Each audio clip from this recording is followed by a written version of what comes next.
بركة وفقد موجع. Sebetulnya Bani Ba'alawi yang ada di Indonesia, para habaib itu diuntungkan oleh orang-orang Nahdliyin. Mereka dihormati, mereka dihargai, bahkan mereka dimuliakan di Indonesia selama ini. Betul tidak? Bahkan diuntungkan pula dengan kemarin Gutraswala kita kumpul di pesantren Bendakrep yang memutuskan bahwasanya silsilah Ba'alawi adalah mukhtalafun fih. Sangat diuntungkan mereka dengan kalimat mukhtalafun fih itu. Kalau ikhtilaf berarti bisa iya bisa tidak kan?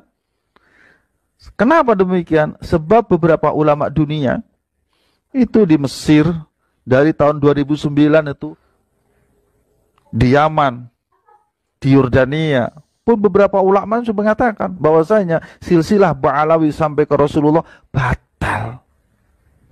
Lah kita masih mukhtalafun fi. Enak toh? Ya. Untung saja kemarin itu ketika kita kumpul di Bendakrep, kita tidak buka kitab Al-Ghuror.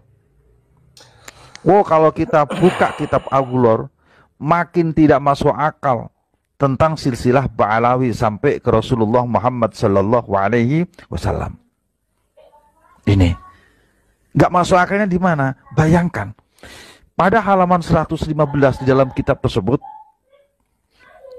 penentuan nasab Ba'alawi sampai ke Rasulullah itu hanya ditentukan melalui mimpi.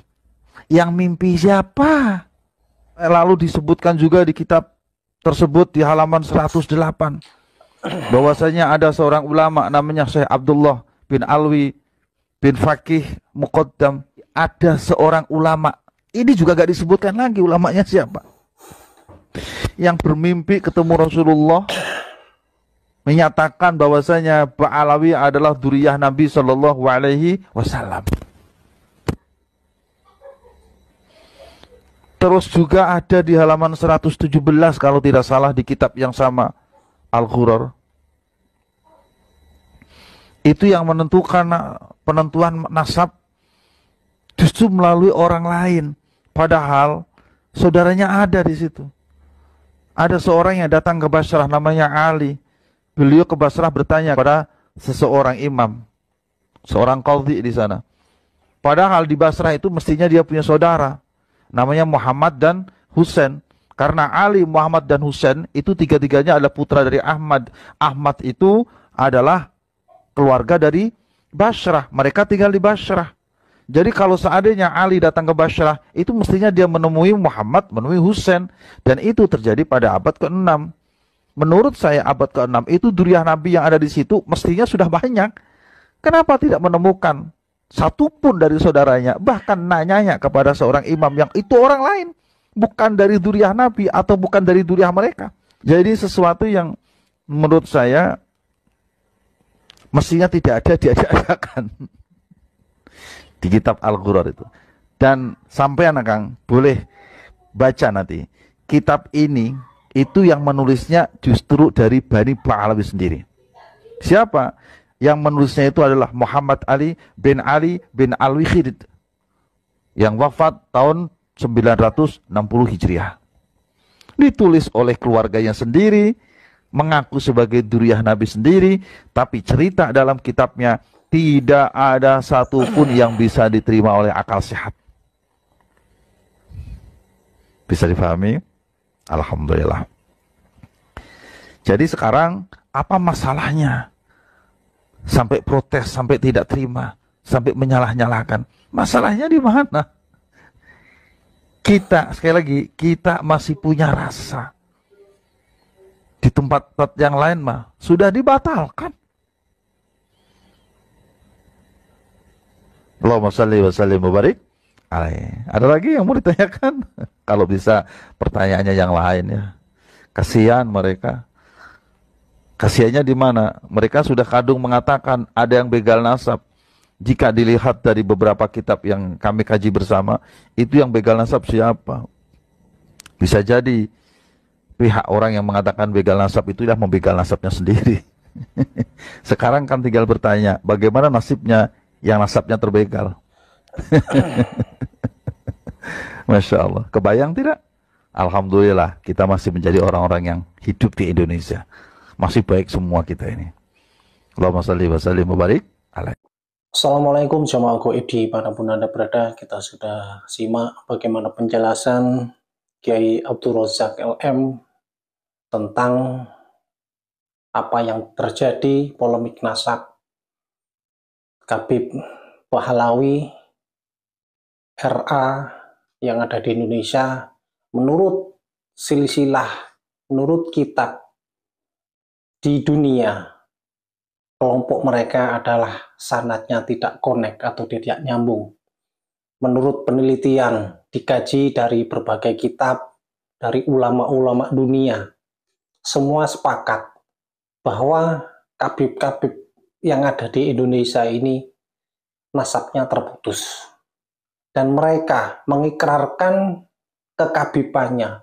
Mereka adalah menganggap mereka cucu Kanjeng Nabi, yaitu dari jalur mimpi. Ini sungguh di luar nurul kita. Apa yang mereka sampaikan, apa yang mereka gadang-gadangkan selama ini, ternyata hanya lewat mimpi saudara-saudara. Sudah jelas, Kiai Abdul Razak di video ini dengan gamblang menjelaskan dari kitab mana, dari kiai mana, dari kiai ulama mana, kesepakatan ini sudah internasional. Banyak negara-negara yang mengkaji dan meneliti bahwa kabib-kabib Pahlawi RA ternyata nasabnya terputus. Untuk lebih jelasnya, bagaimana penjelasan Kiai Abdul Razak mengkritik dan mengingkatkan kepada Pahlawi dan RA. Untuk lebih jelasnya, mari kita simak videonya bersama-sama. Kalau saya mah tidak yakin kalau mereka akan legowo ya. Sebab legowo itu membutuhkan kekosongan hati, membutuhkan kebesaran jiwa. Sampai hari ini saya tidak melihat rata-rata para habaib itu orang yang legowo, tidak melihat saya. Karena apa? Mungkin bisa jadi mereka sudah terlalu lama dinabubukkan dengan kenangan-kenangan indah masa lalu. Karena dari tadinya yang dibangun adalah tentang kita ini adalah dzurriyyah Nabi. Sehingga setiap berbicara Ahlul Bait merasa dirinya adalah orang yang paling dzurriyyahnya. Kan begitu. Betul tidak? Apa yang terjadi kemudian? Memanfaatkan agama untuk kepentingan-kepentingan mereka. Yang saya khawatirkan justru terjadi pencucian otak kepada orang-orang yang kosong model kita begini nih. Dengan menggunakan doktrin-doktrin atau pembelokan-pembelokan hadis yang berkaitan tentang dzurriyyah Nabi Shallallahu Alaihi Wasallam. Kemudian apa yang dibangun narasinya? Yang dibangun narasinya itu begini nih. Barang siapa meragukan tentang dzurriyyah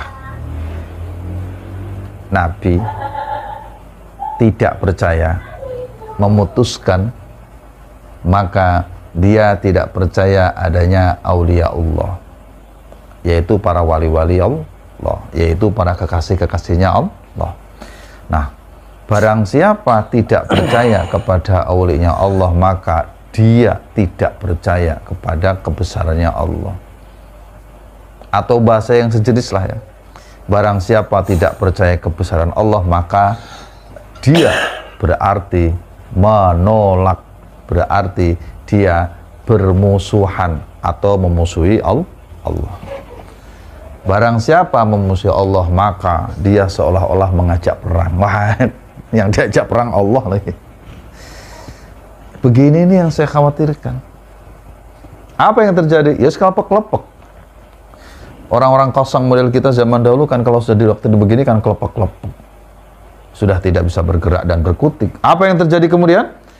kita anggap sebesar apapun kesalahan oknum-oknum habaib itu, kita anggap seperti dimaksum oleh Allah. Padahal tidak ada yang dimaksum kecuali Allah Subhanahu wa ta'ala. Dan yang sampai hari ini terjadi adalah kemudian timbullah perilaku kesemena-menaan dari para oknum-oknum habaib. Kan begitu. Dan yang paling tidak mengenakan adalah ketika mereka menggunakan narasi dan doktrin-doktrin seperti begini.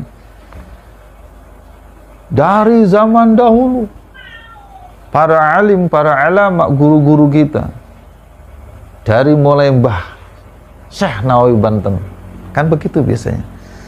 Dari Hadratus Syekh Mbah Khalil Mangkalan, dari Hadratus Syekh Mbah Hasyim Asy'ari, dari Hadratus Syekh Mbah Mun Sarang, kan biasanya begitu yang dipakai, yang digunakan nama-nama kebesaran guru-guru kita, yang kalau kita mendengarnya sudah kelepek-kelepek kita. Tidak ada mereka yang berani untuk mengoreksi nasab para habaib. Ini orang baru kemarin baru punya kitab 1, 2, 3 sudah berani mengoreksi nasab habaib. Kata-kata itu didengar oleh orang-orang yang polos model kita. Apa yang terjadi adalah su'udzon, prasangka buruk, seolah-olah kiai-kiai yang meragukan nasab mereka adalah kiai-kiai yang su'ul adab kepada guru-gurunya. Betul tidak?